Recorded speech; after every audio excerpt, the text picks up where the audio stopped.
Jo toimintakuvauksen yhteydessä mainittiin siitä, että höyrystimille voi muodostua levää ja bakteereita. Epämiellyttävät hajut voivat olla tämän seurausta. Helposti käytettävä tehokas puhdistus saavutetaan tässä näytetyllä järjestelmällä. Tätä varten laitteeseen kaadetaan puhdistusnestettä valmistajan ohjeiden mukaisesti.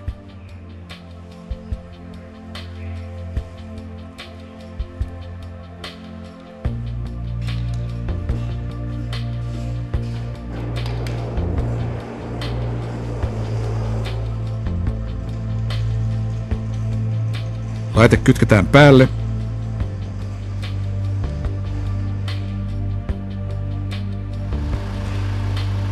Ja asetetaan jalkatilaan.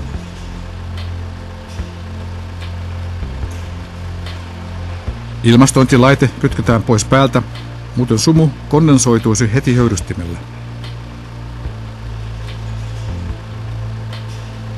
Asetetaan alhainen puhallintaso ja kiertoilmakäyttö.